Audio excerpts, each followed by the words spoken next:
కుంటి నాగరాజ్ నువ్వు టిక్టాక్ తీసేటప్పుడు అది ఒక రెస్పెక్ట్ ఉండే. కుంటి నాగరాజ్ అన్నయ్య మంచోడు మంచోడు అనుకున్నా.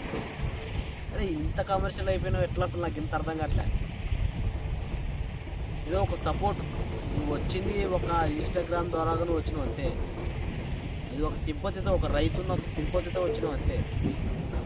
కష్టపడి ఎదుగుదాం అనుకున్న ఒక యూత్ని పైకి తీసుకురావడంలో ఇక్కడే పడిపోయినావు నువ్వు అంతే. ఇక నీ గురించి చెప్పుకుంటూ పోతే పెద్ద చరిత్రనే ఉన్నది, నేను చెప్పలేకేం కాదు. ఇక్కడి నుంచి నా ఫోకస్ నీపై ఉంటుందంటే ఏమన్నావు, గుడ్ మార్నింగ్ అని పెట్టినావు కదా. Okay okay. నువ్వు యూట్యూబ్లో బషీర్ మాస్టర్ దగ్గరికి పోయి చేసినా తప్ప నీకు బయట ఎవ్వడు వాల్యూ ఇవ్వడు.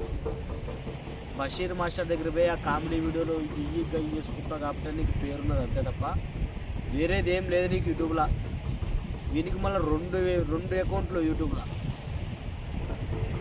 అరే ఒకడొచ్చి మావాడు ఈ షార్ట్ ఫిలిం ఒకటి నీ దాంట్లో అప్లోడ్ చేసుకోమన్న దానికి వీడు 50,000 అడిగిండు.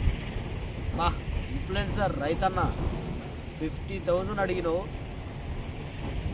అది ఒకవేళ ఫెయిల్ అయితే ఒక షార్ట్ ఫిలిం వెనక ఎంత కష్టం ఉంటుందో నీకు తెలియదు.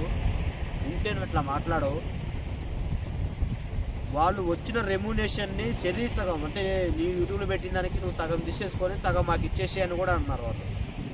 అలా అన్నంగా కూడా అసలు నువ్వు ఆ మాట నీకు ఎలా అనుబుద్ధింది వాళ్ళు.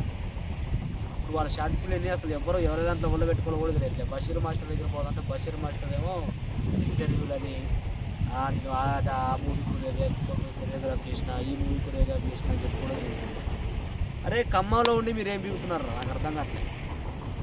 బషీర్ మాస్టర్కి కొంత నాలుగు నుంచి ఉన్నది ఈ షార్ట్ ఫిలిం పట్ల కానివ్వండి. ఎందుకంటే ఆయన కూడా ఒక కష్టాన్ని నమ్ముకునే కదా మీరు వచ్చింది. మనం ఓట్లు ఏమని ఎట్లా అడిగినావు, తప్పు కదా అది.